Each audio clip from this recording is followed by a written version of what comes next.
ሰላም ሰላም እንዴት ናችሁ? የኢትዮጵያ ሕዝብ የኤርትራ ሕዝብ ሁላችሁም ይሄንን ቪዲዮ የምታየው ሁላችሁም ማለት ነው ለሁሉ ሰው ሼር አድርጉ። በዚህ ምስል ላይ የምታያት ኤርሜላ ሚሊዮን ትባላለች። በዝዋይ ከተማ ተወልዳ ያደገች ልጅ ናት። የምትኖረው አዲስ አበባ ነው። ተማሪ ናት፣ ሰራተኛ ናት። ከጠፋች ዛሬ 5 ቀኗ ሆኗታል።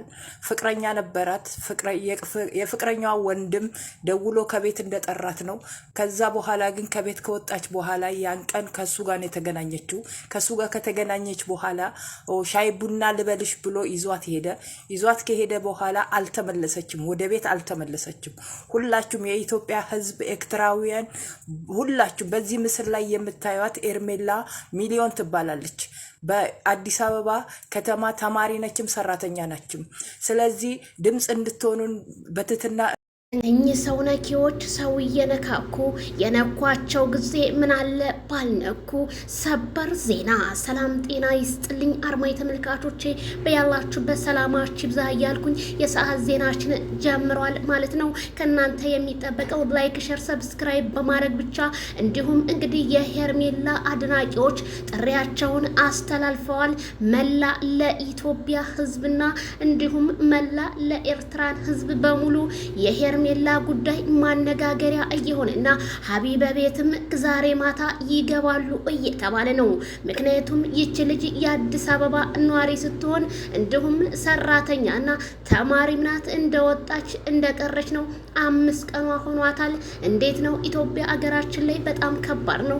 ሴት ልጅ ወታ መቅረቷ በጣም አሳሳቢ በመሆንና የቦታጅራ ዩቲዩበሮች የተለያየ ነገር ውስጥ ሊገቡ እንደሆነ ነው ከመረጃ ምንጮቻችን የሰማሁት ማለት ነው።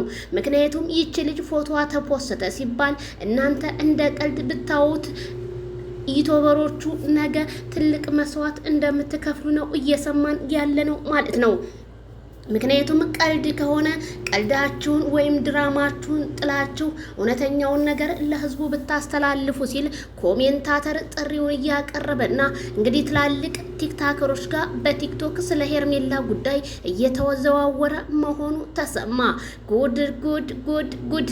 ይሄ ሁሉ የሩታ እጅና የኤፍሬም እጅ እንዳለበትና እሷም እንግዲህ ኤፍሬም ሲጠራት በሄደችበት ሰዓት ቤቴ ልጋብዝ ሲላት አልጋበዝም፣ ሆቴል ሲላት ኦኬ ችግር የለውም ህዝብ ፊት ስለሆነ አብሬ ከሄዳለሁ በማለት ኤፋ ግን ያደረገው ነገር ወደ ኤፍሬም ከሄደች በኋላ ምንም እንዳልተመለሰች ነው እየተሰማ ያለው። ህዝቡ እንደ ቀልድ ያየው ነው። ቲክታከሮች ግን ነገሩን ልክ እንደ ገመድ ክርር አድርገውት ዜናውን እያጧጧፉት ይገኛሉ።